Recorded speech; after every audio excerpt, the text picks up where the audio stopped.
Now for the latest from the Money Desk now, eNCA business anchor Rofhiwa Madzena standing by to break down the latest unemployment figures in our country.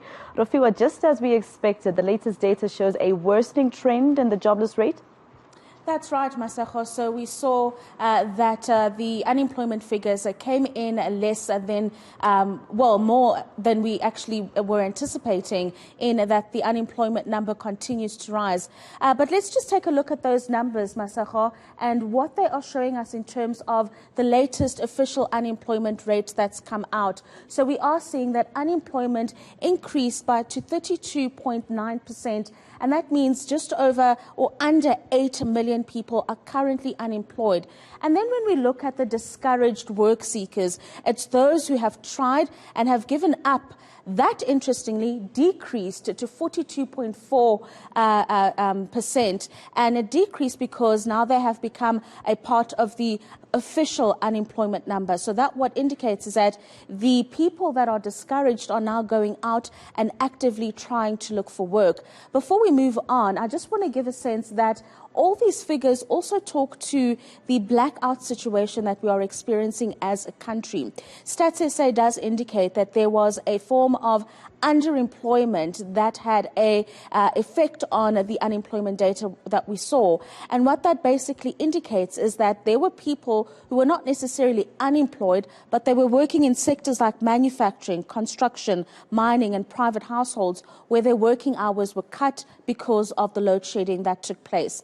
So with that, let's take a look at the numbers that indicate the amount of jobs that were created. So in the first quarter of 2023, that would be January to March of this year, about 258,000 jobs were created.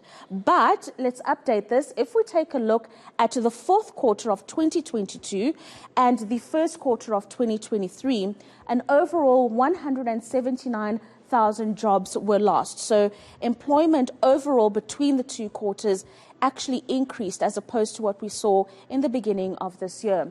And then the biggest concern for everybody in the country at the moment is youth unemployment. This continues to be on the rise. In fact, it is now sitting at 62.1%, and it's just under 4 million young people that are sitting at home without further education and training and without the ability to gain jobs. I must say, though, the graduates, so young people that are fresh out of university, we've seen an increase of their unemployment between 2013 and 2023 from about 5% to just over 10%. So those who are leaving higher institutions of learning are not finding jobs, and that figure is just increasing. But let's just hear from the SA Youth Economic Council about the current state of affairs and really what provincial and local governments should be doing when it comes to creating jobs.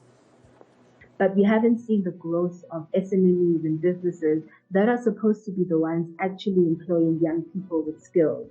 And if we look to the types of policies we have, such as the district development model and the various township economy bills, those are supposed to be the governance structures that exist to try and ensure that we decentralize centers of economic activity in South Africa and actually create economic opportunities for young people where they are.